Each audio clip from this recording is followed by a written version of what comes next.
नमस्कार दोस्तों, study IQ पर आप सभी का बहुत बहुत स्वागत है।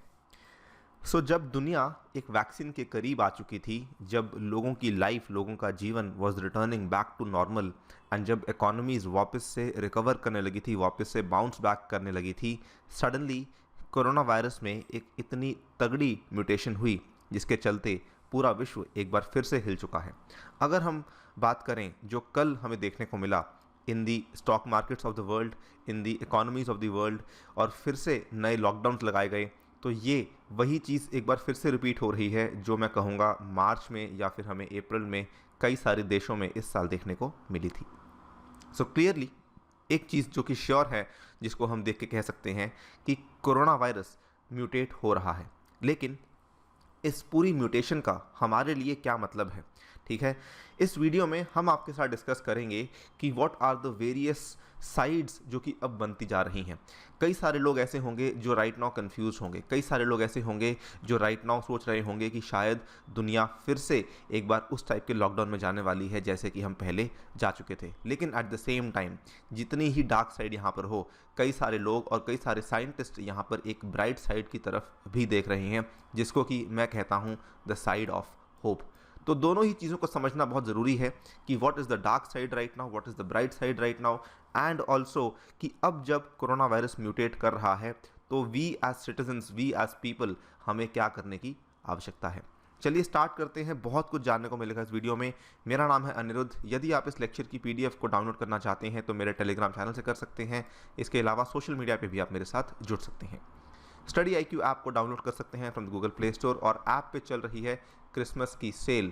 यदि आप तैयारी कर रहे हैं यूपीएससी की तो इस कोर्स को ज़रूर बाय कीजिएगा, विच इज़ 1000 MCQs पॉलिटी, जिसमें हमने पॉलिटी को क्वेश्चन आंसर के फॉर्मेट में डिस्कस किया है। ऑल राइट, आपको मालूम होगा कि कल इनफैक्ट परसों शाम के आसपास की बात है जब यूके के जो हेल्थ सेक्रेटरी हैं उन्होंने एक अनाउंसमेंट कर दी कि एक नया स्ट्रेन पाया गया है कोरोना वायरस का यूके में, जो कि आउट ऑफ कंट्रोल है।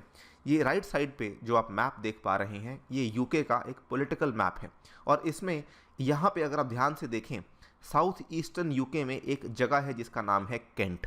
असल में 8 दिसंबर को एक मीटिंग हुई थी जहां पर यह सामने आया कि सडनली कैंट में केसेस बढ़ने लगे हैं। आपको याद होगा यूके में शुरुआती दिनों में, मार्च अप्रैल की बात अगर हम करें, तो कोरोना वायरस की जो प्रॉब्लम थी वो बहुत ही ज़्यादा संगीन थी, लेकिन अब वो काफ़ी हद तक कंट्रोल में आ चुकी थी। बट सडनली 8 दिसंबर को एक केसेस में स्पाइक देखने को मिलता है कैंट में, और वहाँ पे साइंटिस्ट को लगा कि यहाँ पे कुछ अटपटा हो रहा है।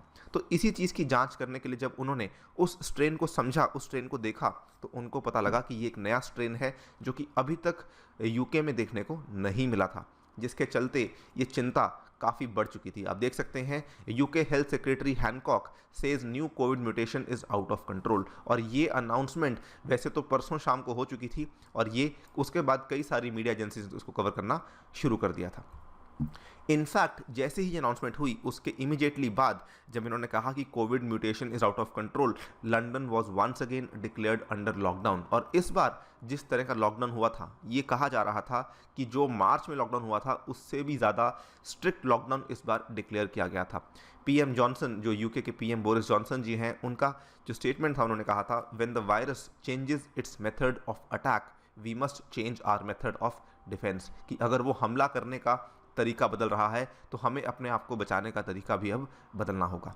राइट, यहाँ पे जैसे ही ये अनाउंसमेंट हुई उसके इमीडिएटली बाद पूरी दुनिया ने ब्रिटेन के साथ, यानी कि यूके के साथ, कई सारी अपनी फ़्लाइट्स को बैन कर दिया। इंडिया भी इसमें शामिल था। इंडिया ने भी अपनी फ़्लाइट्स को सस्पेंड कर दिया till 31 December over new variant of कोविड-19। इसके अलावा कई सारे यूरोपियन देश, और इनफैक्ट काफ़ी हैरानी वाली बात है कि अभी जब चीज़ें नॉर्मलसी की तरफ आ रही थी तो ब्रिटेन फाइनली ब्रेक्सिट को लेकर जो बातचीत थी उसको लेकर फिर से बातचीत होनी शुरू हो चुकी थी। लेकिन अब फिर से एक और प्रॉब्लम सामने आ गई है, that is this new variant of कोविड-19, जिसमें कई सारे यूरोपियन देश इंक्लूडिंग फ्रांस, जर्मनी और इटली, जो कि पहले काफ़ी ज़्यादा अफेक्टेड थे कोविड-19 से, उन्होंने भी यहाँ पे हॉल्ट कर दिया है ऑल ट्रैवल फ्रॉम ब्रिटेन। ठीक है, नॉट ओनली दिस, स्पेन ने भी यहाँ पे हॉल्ट कर दिया है। इसके अलावा वेस्ट एशियन कंट्रीज़ की बात करें तो सऊदी अरेबिया हुआ, ईरान हुआ, इन्होंने भी बंद कर दिया है। ठीक है, कई सारे देश ऐसे हैं जो कि यहाँ पे बैन लगाना शुरू कर चुके हैं, और in fact when we are talking right now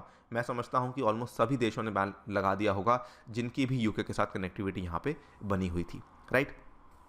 जैसे ही ये न्यूज़ सामने आती है, अभी तक दुनिया की इकोनॉमिक मार्केट्स, दुनिया की स्टॉक मार्केट्स काफ़ी तेज़ी से ऊपर बढ़ रही थी, लेकिन कल की अगर हम बात देखें तो कल इंडिया का जो सेंसेक्स है वो सडनली 1400 पॉइंट्स नीचे आया because of this particular news, क्योंकि यहाँ पे इन्वेस्टर्स को लगा कि फिर से एक बार लॉकडाउन होने वाला है।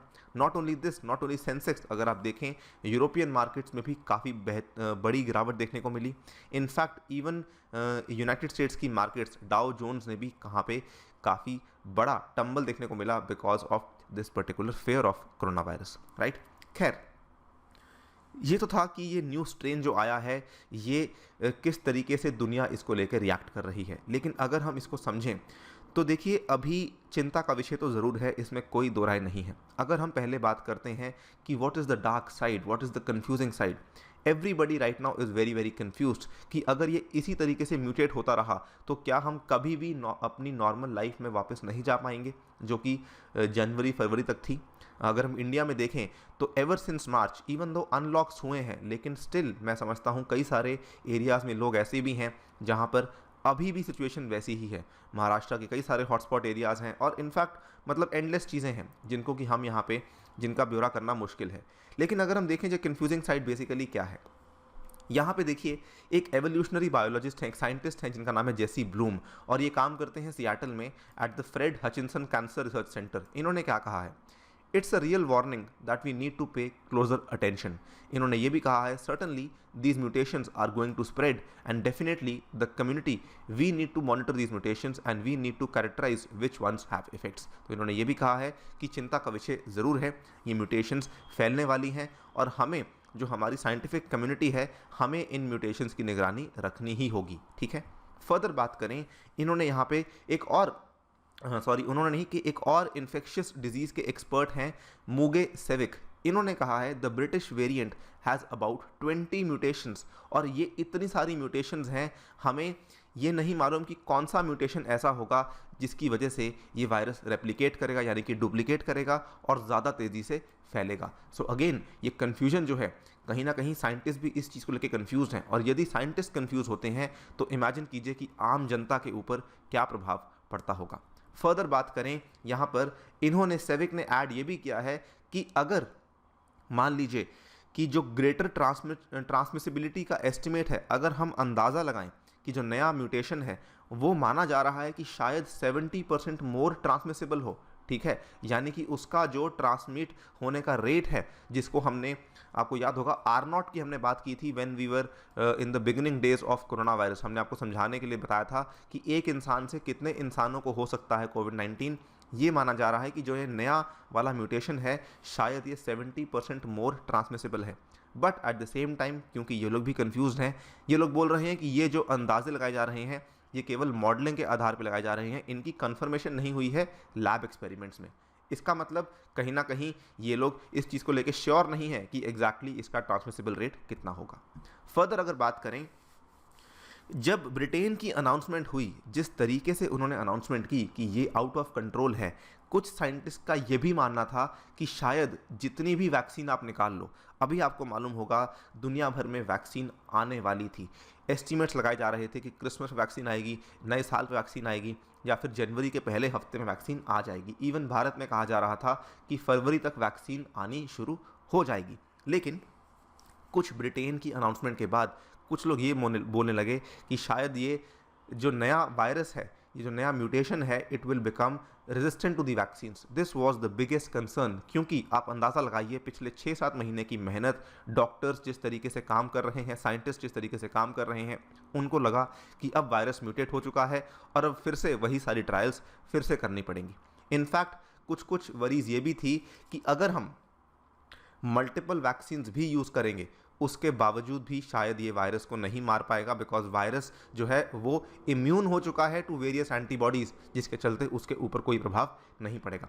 इनफैक्ट कुछ ऐसे पेपर्स भी सामने आए हैं जिन्होंने ये बोला है that corona virus can evolve to avoid recognition by a single monoclonal antibody. So monoclonal antibody एक बहुत ही अच्छा उपाय माना जा रहा था अगेंस्ट द कोरोना वायरस, लेकिन अब कहा जा रहा है कि कोरोना वायरस अपने आप को और ज़्यादा इवॉल्व कर सकता है सो दैट वो मोनोक्लोनल एंटीबॉडी से भी बच सके। सो ये सभी चीज़ें हैं जो यहाँ पे ये बताती हैं कहीं ना कहीं कि जी हाँ, ये एक चिंता का विषय ज़रूर है। इनफैक्ट एक और साइंटिस्ट यहाँ पे ये बोलते हैं कि कोरोना वायरस एक शेप शिफ्टर है, यानी कि वो अपने अवतार बदलता रहता है, और कुछ कुछ जो बदलाव हैं वो शायद यहाँ पे उनका कोई मतलब ना हो, लेकिन कुछ कुछ बदलाव ऐसे भी हैं जहाँ पे कोरोना वायरस को काफ़ी बड़ा एज मिल सकता है। और साइंटिस्ट का ये मानना है कि ये जो एज मिलने वाली पॉसिबिलिटी है ये ज़्यादा है। यहाँ पर the vaccination of millions of people may force the virus to new adaptations mutations that help it evade और रेजिस्ट द इम्यून रिस्पॉन्स, कि यदि आप यहाँ पे लाखों लोगों की वैक्सीनेशन करने वाले हैं उस केस में शायद वायरस अडाप्ट कर जाएगा, जल्दी अडाप्ट कर जाएगा। और ऑलरेडी आपको देखने को मिल रहा है कि छोटे मोटे चेंजेस तो हो ही रहे हैं जो कि इंडिपेंडेंटली आपको अलग अलग देशों में अलग अलग टाइम पे देखने को मिल रहे हैं। व्हेन ही सेइंग कि अलग अलग देशों में, तो इसका उदाहरण है साउथ अफ्रीका, जहाँ पे सेम आपको वायरस का स्ट्रेन देखने को मिला है और जहाँ पर सडनली जो पहले वायरस कंट्रोल में आ चुका था अब फिर से वायरस आउट ऑफ कंट्रोल हो चुका है। So again another very very confusing, very very dark side जो कि हम फिलहाल देख रहे हैं। इनफैक्ट आपको ध्यान होगा कि केवल ब्रिटेन में ही नहीं, केवल साउथ अफ्रीका में ही नहीं, ये जो चीज़ है 2-3 हफ्ते पहले की बात है, डेनमार्क ने क्या किया था, डेनमार्क ने अपने देश में कई सारे लाखों मिलियंस मिंक्स को कल किया था, उनको मारा था, बिकॉज जो कोविड-19 का स्ट्रेन मिंक्स में देखने को मिल रहा था वो कहीं और देखने को नहीं मिल रहा था। सो इस चिंता में आकर कि कहीं ये कोविड-19 का स्ट्रेन जो मिंक्स से निकल के इंसानों में ना आ जाए, उन्होंने ढेर सारे मिंक्स को मारा भी था। सो अगेन विच शोज कि इसकी म्यूटेशंस हैं जो कि आउट ऑफ कंट्रोल होने को हो सकती हैं। The things transmitting, it's acquiring, it's adapting all the time. ये एक साइंटिस्ट हैं डॉक्टर रविंदर गुप्ता, जो कि यूनिवर्सिटी ऑफ कैम्ब्रिज में काम करते हैं और ब्रिटेन के ऑफिशियल एडवाइज़र भी हैं। But people don't want to hear what we say which is the virus will mutate. तो ये कह रहे हैं कि लोग सुनते नहीं हैं हमारी बात और वायरस म्यूटेट करेगा और ज़्यादा भारी रूप से इफेक्ट कर सकता है। जो आपको बात बता रहा था मैं साउथ अफ्रीका वाली, साउथ अफ्रीका में भी एक ऐसा ही वायरस आइडेंटिफाई किया गया है। आप देख सकते हैं दिसंबर 21 की ये न्यूज़ है। The new strain different from the one in Britain appears to be more infectious than the original virus. South African scientist are studying if the vaccines against कोविड-19 will also offer protection against the new strain. So ये सारी की सारी जो हमने अभी तक news देखी, जो हमने अभी तक कॉमेंट्स देखे, ये कहीं ना कहीं ये बताते हैं कि ये एक बहुत ही ज़्यादा चिंता का विषय है and we need to be prepared, क्योंकि हो सकता है जो लॉकडाउन्स हमने पहले देखे वो शायद दोबारा से भी लगाए जा सकते हैं। लेकिन there is also the bright side, there is also the side of hope. एक आशा की किरण भी है, एक उम्मीद की किरण भी है, वो भी हम यहाँ पे समझने वाले हैं साइंटिस्ट क्या बोलते हैं। सो यहाँ पर कई सारे एक्सपर्ट्स ऐसा बोलते हैं कि ऐसा नहीं है कि आज जितनी भी वैक्सीन्स आपने बनाई हैं वो सारी बेकार हो जाएंगी, ऐसा बिल्कुल भी नहीं है। कि इन्होंने कहा है it would take a lot of years not months for the virus to evolve enough to render the current vaccines important. कि ऐसा नहीं कि ये कुछ सालों में ही हो जाएगा ये, और ऐसा नहीं कि कुछ महीनों में हो जाएगा, कि यहाँ पे बहुत समय लगता है किसी भी वायरस को, भले ही वो कितना भी इवॉल्व हो जाए, सो दैट वो वैक्सीन्स को बेकार कर सके। No one should worry that there is going to be a single catastrophic mutation that suddenly renders all immunity and antibodies useless। ये भी एक साइंटिस्ट ने कहा है। इन्होंने कहा है कि ये एक बहुत बड़ा प्रोसेस होगा और ये एक बहुत बड़े टाइम स्केल के ऊपर होगा, इसलिए हमें चिंता करने की आवश्यकता बिल्कुल नहीं है। जो वैक्सीन हमने निकाली है ये बहुत ही अच्छी वैक्सीन है, ठीक है। साथ ही में जो पॉजिटिव न्यूज़ सामने अभी तक आ रही थी फाइजर बायोएनटेक की और मॉडर्ना की जो वैक्सीन थी, आपने देखा होगा नवंबर के महीने में फाइजर ने अनाउंस किया था कि हमारी वैक्सीन 95% एफिशिएंट है। इनफैक्ट कुछ ही दिन के बाद यहाँ पे मॉडर्ना ने भी अनाउंस किया था कि हमारी वैक्सीन 95% इफेक्टिव है, ठीक है। और इन्होंने यहाँ पे ये भी कहा था कि हमारी वैक्सीन तो इफेक्टिव है ही हैं, लेकिन मोर इम्पॉर्टेंटली जब हम किसी इंसान को ये वैक्सीन एडमिनिस्टर करते हैं, जब उसको देते हैं, तो हर इंसान का जो इम्यून सिस्टम है, जो उसका प्रतिरक्षा प्रणाली है, वो किस तरीके से रिएक्ट करेगी ये हमें भी नहीं मालूम। लेकिन एक चीज़ श्योर है कि वो एक बहुत ही कॉम्प्लेक्स अरीना ऑफ एंटीबॉडीज़ पैदा करेगी, ठीक है। तो इतने कॉम्प्लेक्स अरीना ऑफ एंटीबॉडीज़ पैदा करेगी, तो ये कैसे पॉसिबल है कि जो वायरस जो कि म्यूटेट कर रहा है वो हर तरह की एंटीबॉडी को मार देगा, ठीक है। सो यहाँ पर इस चीज़ को लेके ये काफ़ी होपफुल है कि अगर हर इंसान का रिस्पांस अलग अलग तरीके से होने वाला है, हर इंसान का जो एंटीबॉडीज़ अलग अलग तरीके से प्रोड्यूस होने वाली हैं, सो कहीं ना कहीं जो वायरस है वो यहाँ पे नाकामयाब होकर ही रहेगा। Right? The fact is that you have 1,000 big guns pointed at the virus. ये एक कार्तिक चंद्रन के नाम से वायरस एक्सपर्ट हैं जो कि Albert Einstein college of medicine में काम करते हैं न्यूयॉर्क में। इन्होंने कहा है कि आपने एक समय पे, एक सिंगल समय पे 1000 से भी ज़्यादा बड़ी गन्स पॉइंट की हुई हैं वायरस के ऊपर। सो no matter how the virus twists and weaves, it's not that easy to find a genetic solution that can really combat all these different antibody specificities, not to mention the other arms of the immune response। कि virus कितना भी बदल जाए, virus कितने भी mutation हो जाए, virus में कितने भी अवतार आ जाएं, लेकिन कहीं ना कहीं जो आपने 1000 गन्स उस पर पॉइंट की हैं, कोई ना कोई गन तो काम करेगी ही करेगी। अगर इन शॉर्ट बात करें, it will be very hard for the coronavirus to escape the body's defenses despite the many variations it may adopt। So this is the side of hope जो कई सारे साइंटिस्ट यहाँ पे दे रहे हैं। और still a vast majority of the people worldwide have yet to be infected and that has made scientists hopeful। क्योंकि अभी देखिए जो ये एक नया म्यूटेशन है, ये केवल यूके में आया है और कुछ एरियाज में आया है। उसके बाद फ्लाइट्स को बैन कर दिया गया है इमीडिएटली। इस बार समय नहीं लिया गया है फ्लाइट्स को बैन करने में, ठीक है। हो सकता है कुछ देशों में चला भी गया हो, लेकिन यहाँ पर अगर आप देखें जो नंबर ऑफ इन्फेक्शंस हैं वो बहुत ही कम है नए वाले वायरस की वजह से। जो नए संक्रमित हुए आंकड़े सामने आ रहे हैं बहुत ही कम हैं, जिसकी वजह से साइंटिस्ट काफ़ी ज़्यादा होपफुल हैं। सो आई थिंक अभी तक हमें एक चीज़ समझ आ चुकी है कि साइड्स दोनों ही हैं। कुछ लोग कंफ्यूज हैं, कुछ लोग परेशान हैं, लेकिन कुछ लोग काफ़ी ज़्यादा होपफुल भी हैं। खैर, वी एज पीपल हमें अभी क्या करना होगा ये जानना काफ़ी इंपॉर्टेंट है। What should be done now? यहाँ पे वी एज पीपल सबसे पहले तो जो सोशल डिस्टेंसिंग के नियम हम फॉलो कर रहे थे, जो मास्क पहनने का हमारा नया लाइफस्टाइल था, हमें उसको कंटिन्यू करना होगा सो दैट हम इस स्प्रेड को लिमिट कर सकें। But at the same time हमें इस चीज़ की वेट करनी होगी कि ज़्यादा से ज़्यादा लोग वैक्सीनेट हो रहे हैं। साथ ही में जब मैंने ये बात कही तो यहाँ पे जिम्मेदारी आती है गवर्नमेंट्स की जिम्मेदारी ये होनी चाहिए कि जितना जल्दी हो सके 50% से ज़्यादा पॉपुलेशन को इम्यूनाइज कर दें with in about a year, so that, और साथ ही में ओनली इम्यूनाइजेशन नहीं, साथ ही में जो नंबर ऑफ केसेस हैं, जो आंकड़े हैं, उनको भी नीचे ले आएँ, उनको नीचे ही रखें सो दैट ये वायरस म्यूटेट हो ही ना पाए, ठीक है। अगर हम उसको जल्दी ट्रीट कर रहे हैं तो उसके म्यूटेशन के चांसेस काफ़ी कम हो जाते हैं। एंड फाइनली साइंटिफिक कम्युनिटी का काम यहाँ पे क्या है कि वो इस वायरस को क्लोजली मॉनिटर करें और जो भी म्यूटेशंस, जो भी बदलाव इसमें आ रहे हैं, जो इसको शायद कोई एज दे सकते हैं, उनको रिकग्नाइज करके उनको जल्दी से उनके खिलाफ एक डिफेंस मैकेनिज्म को तैयार करें, राइट। सो इस वीडियो में फ़िलहाल इतना ही, लेकिन मैं आपसे यही उम्मीद करता हूं कि इस पर्टिकुलर नए वायरस की म्यूटेशन को लेकर आप बिल्कुल भी ना घबराएं, ठीक है। जो आप अभी तक फॉलो करते आए हैं, सोशल डिस्टेंसिंग, मास्क पहनने का लाइफस्टाइल, इसको प्लीज़ कंटिन्यू करें और स्प्रेड को हम खुद ही रोक सकते हैं। इसके अलावा आप क्या सोचते हैं हमें बताइए कमेंट सेक्शन में। Thank you for listening, stay tuned and stay safe.